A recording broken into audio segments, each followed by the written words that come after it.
Morning everybody. I mean, this is not going up in the morning, but it is morning for me. I have my coffee with me even.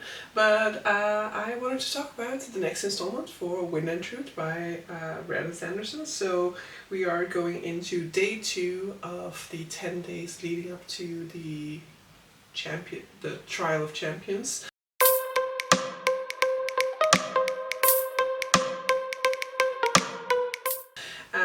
And yeah, we're going into a new day. I must have missed it when we started the book, but on day 1 it must have also mentioned the perspectives that we were reading from, because now in this section going into day 2 it has the list of characters. So I was constantly like debating whether we're gonna get a Dalinar chapter in the first day, but I guess I just read over that part that had like the different perspectives. But so we'll have quite a lot of perspectives within this section, and that already started from like chapter 1 of it, because in the first section here we had like the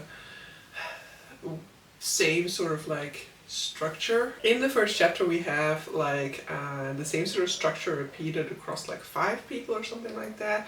We have Dalinar, Jasnah, Navani, Fen, and Yaman. I cannot remember the name of this guy, the Emperor of Asimir, right? So yeah, we have that same structure, basically all of them being like Dalinar couldn't sleep or something like that, or was not sleeping, something like that, something with not sleeping, and like every single perspective will have that same sort of thing going on, and then as a sort of like introduction to their little segments. I like the structure of that, with the exception of the fact that Dalinar's section was like super short, so I feel like it wasn't balanced out the way that I would structurally want it to be, but that's just like, I don't know, perfectionism coming into play, I guess, because, you know, I also don't like Dalinar, so I don't necessarily want more words about Dalinar, but okay. So in this one, with Dalinar's, really, it could have been left out. I think Dalinar's is just sort of like the introduction you need in order to really talk about interesting stuff with the rest of them, because the news that Dalinar is given in that section that is Dalinar's will come into play into the other sections. So it's just sort of like the kicking off point. So Dalinar is basically told that there's a second force of fused or highly blessed, I keep on forgetting these, heavenly blessed, that has now made its way to another city, which name is escaping me right now.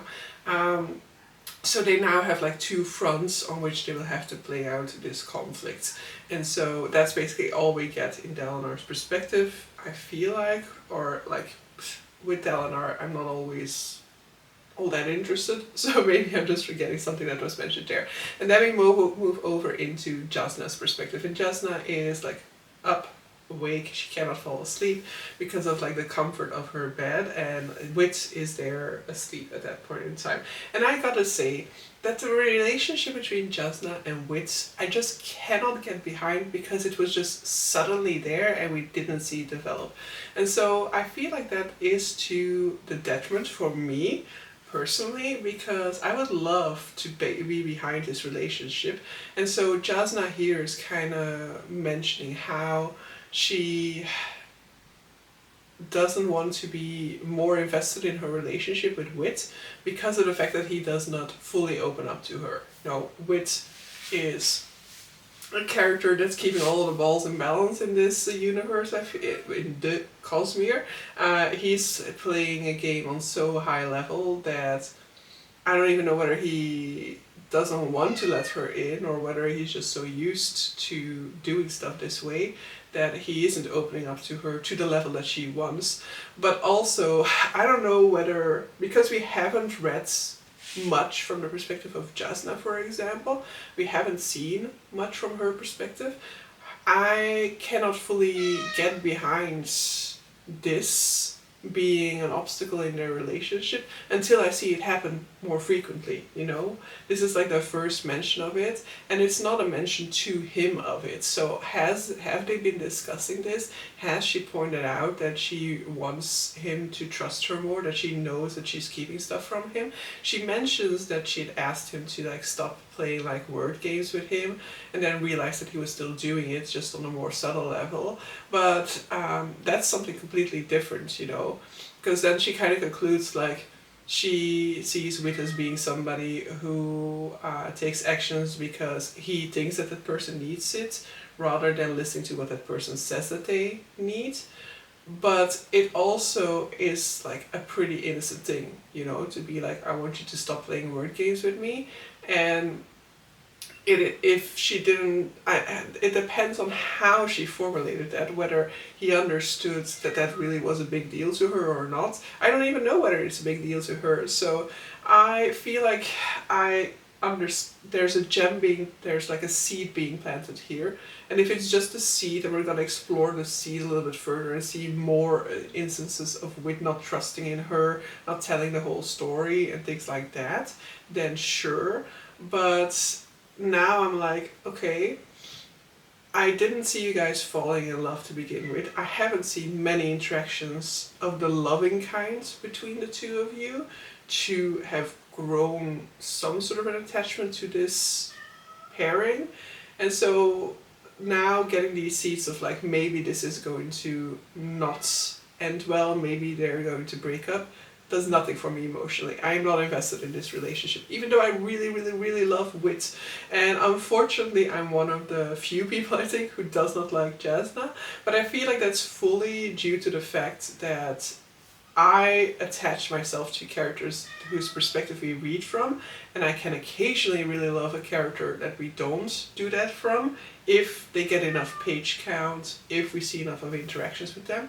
And I feel like somewhere in book one it must have gone wrong for me, because I never grew attached to Jasna in book one, whereas I feel like a lot of people really liked her character already at that point in time.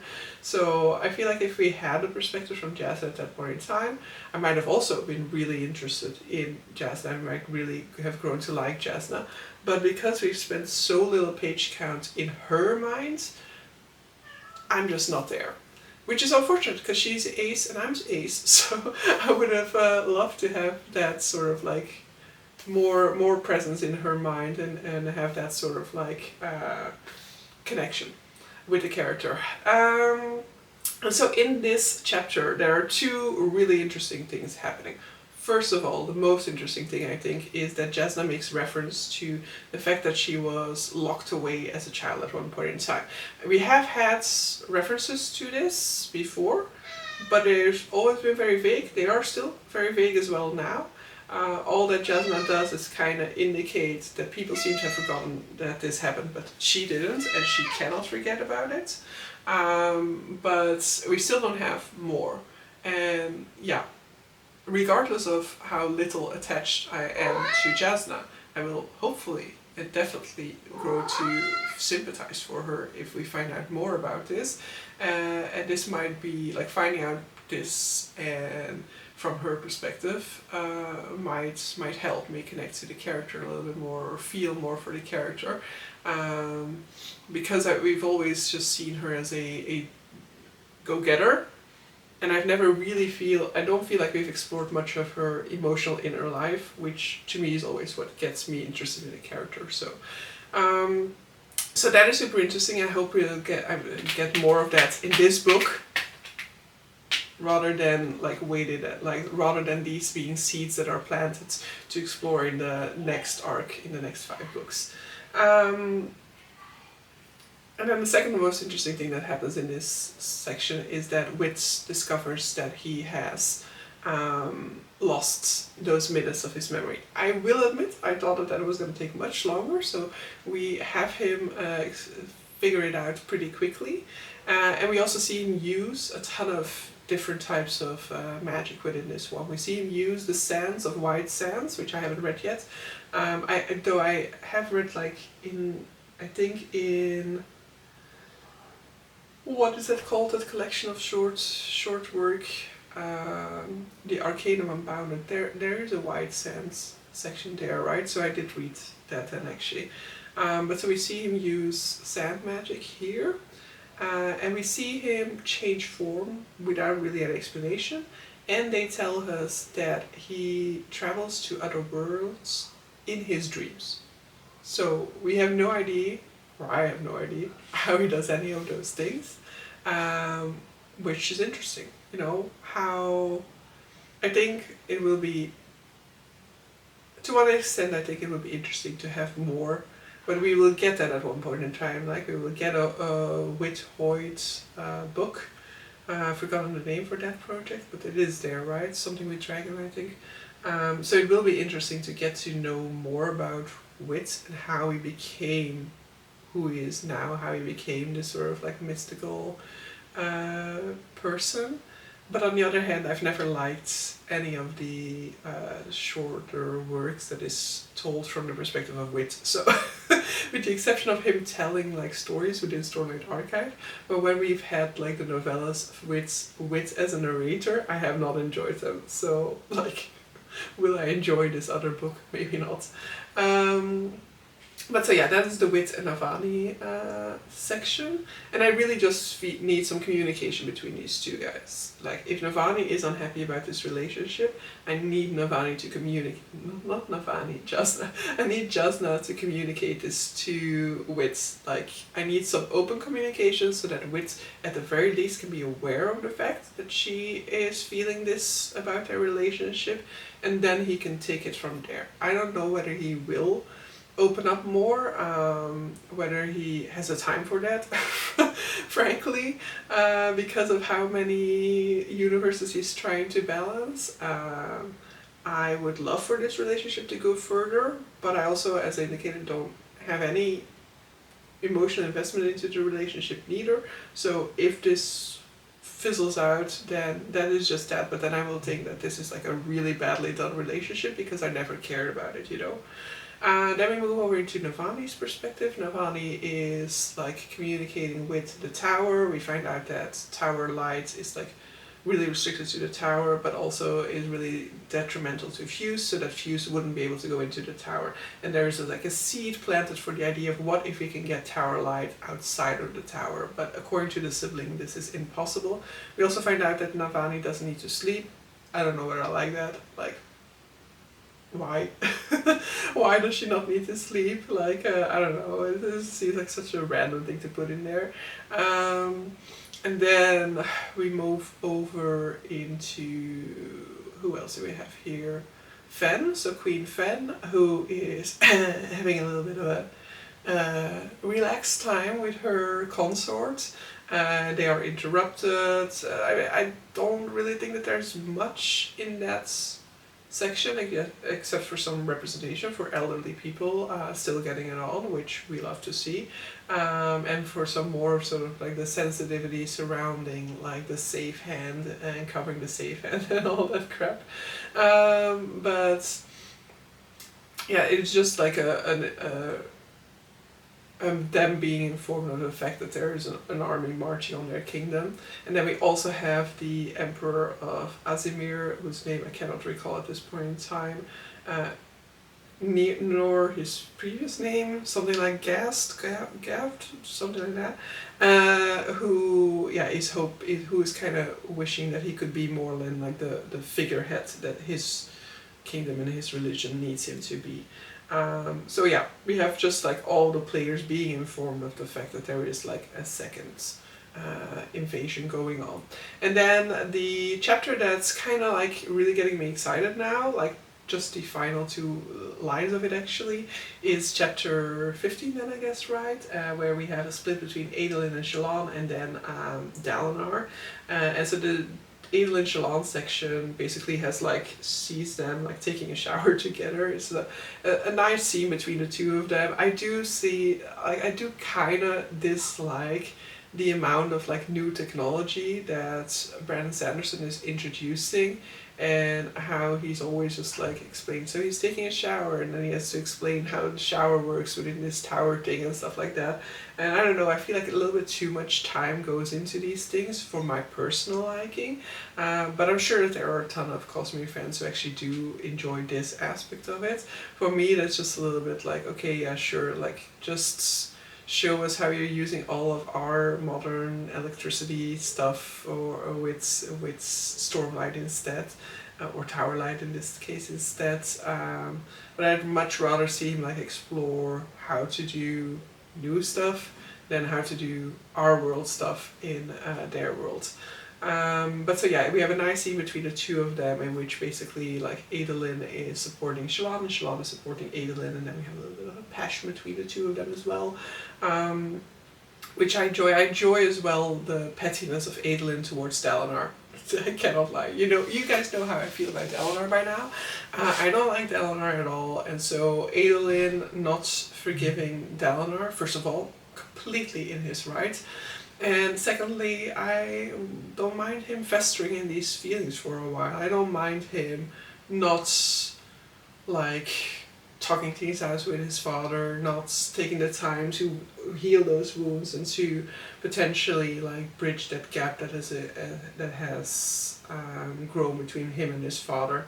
They've always had a fraught relationship because of the expectations that Dalinar has always placed on him, and how, like, Adolin could never like fully live up to his expectations, or maybe he did live up to them, but like the more that Adolin lived up to them, the higher his expectations seemed to become or something, or he was like unable to kind of show how much he appreciated and how much he how proud he was of his son. He was always this stern, distant sort of figure.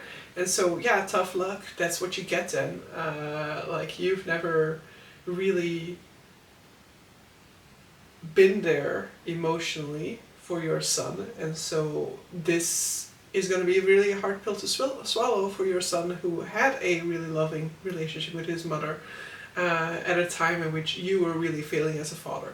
So I do want them to work this out at some point in time, but I'm fine with this like lingering a little bit. I'm fine with Adolin and Dalinar having a messy relationship, especially for a time.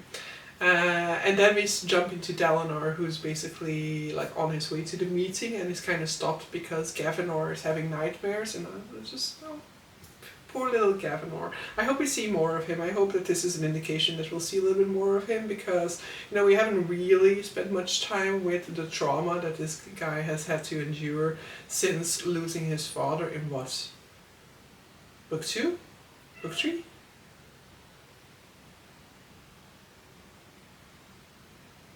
Book 2? Book 2, right? Or book 3? Yeah, okay. Book 3, I'm gonna say. I'm not entirely sure. But in any case, more than a book has passed by since that has happened, and we haven't really spent much time on that. It hasn't, of course, been like our priorities, but I do hope that we're gonna have this Gavinor, like a little bit of Gavinor Dalinar time, I guess. I do think that is the relationship I want to see develop. And let's prepare Gavinor for the throne, you know. Kaladin doesn't want it. Adolin doesn't want it. Let's just prepare Gavinor for it and have like somebody be the regent in the meantime or something like that, you know.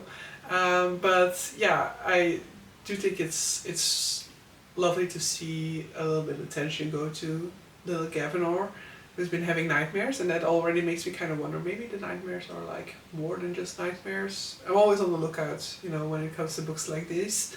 But while he's like having that conversation, after he's having that conversation, they are approached by somebody who basically kind of orders Dalinar around, and we leave off on like the final line kind of being like, cultivation has showed up, basically, more or less. So we're having a conversation between Dalinar and cultivation, which, that got me like, ooh, interesting. Ooh, why do we stop here?